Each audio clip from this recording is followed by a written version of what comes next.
مفتی صاحب سے سوال ہے کہ جس گھر میں مکڑی کے جالے ہوں تو لوگ اس گھر کو منحوس سمجھتے ہیں، تو کیا یہ بات درست ہے؟ گھر کی صفائی ستھرائی نہ ہونے سے بے برکتی ہوتی ہے، اور اگر صفائی ستھرائی ہوتی ہے تو اس سے برکات کا نزول ہوتا ہے۔ تو اب جس گھر میں مکڑی کے جالے ہیں تو اب یہ ہے کہ گھر میں رہنے والے صفائی ستھرائی نہیں کرتے، ناپاکی گندگی اس طرح پھیلی ہوئی ہیں، تو ملائکہ رحمت کو اذیت پہنچتی ہے۔ تو اس حوالے سے اب یہ مکڑی کے جال یہ بھی صاف کرنے چاہیے حتی الامکان۔ اس کو یوں لگے رہنے دینے سے گھر عجیب سا لگتا ہے، یعنی خوبصورتی ختم ہو جاتی ہے، آنے والے کو وحشت سی ہونے لگتی ہے کہ کہیں مکڑی چلتے پھرتے جسم تک نہ پہنچے۔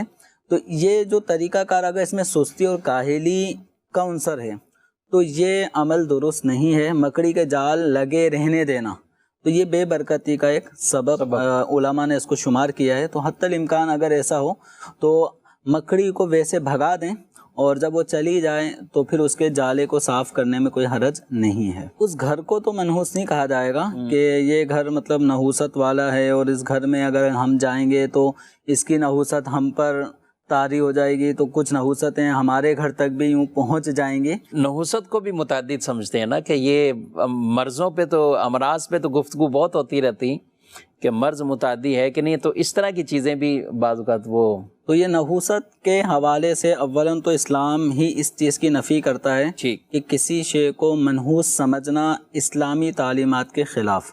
صحیح۔ اب جب منحوس سمجھنے ہی کی اسلام تردید فرما دے تو اب اس چیز کو منحوس سمجھتے ہوئے اب یہ نحوست یہاں سے وہاں، وہاں سے یہاں، اور آگے بڑھتے بڑھتے ہمارے گھر تک پہنچ جائے گی، تو یہ نظریہ تو مزید اور خراب ہو جائے گا۔ اور جس آدمی کے بارے میں، جس کے گھر کے بارے میں یہ نظریہ قائم کیا جائے گا تو لازمی بات ہے اس کی دل آزاری ہوگی۔ اچھا، بعض اوقات گھروں میں جنات کا بسیرا ہوتا ہے، وہ ایک الگ چیز ہے، اس کو یہ نہیں کہیں گے کہ مطلب وہ منحوس گھر یا اس طرح۔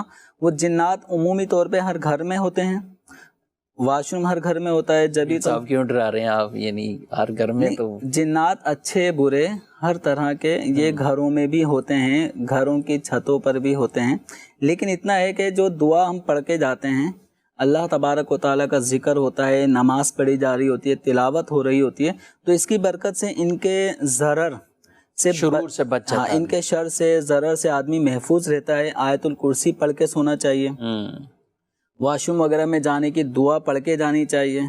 تو ان دعاؤں کی برکت سے اور گھر کے دروازے بسم اللہ شریف پڑھ کے بند کرنے کی برکت سے شیاطین وغیرہ اس گھر میں نہیں آتے۔ تو اب یہ ہے کہ بعض گھروں میں اثرات ہوتے ہیں، تو ان اثرات کی کاٹ کی جا سکتی ہے، اس کا روحانی علاج کیا جا سکتا ہے، تو اس طرح شریر مخلوقات کے شر سے انسان بچ سکتا ہے۔ باقی کسی گھر کو یوں منحوس سمجھنا یہ غلط ہے۔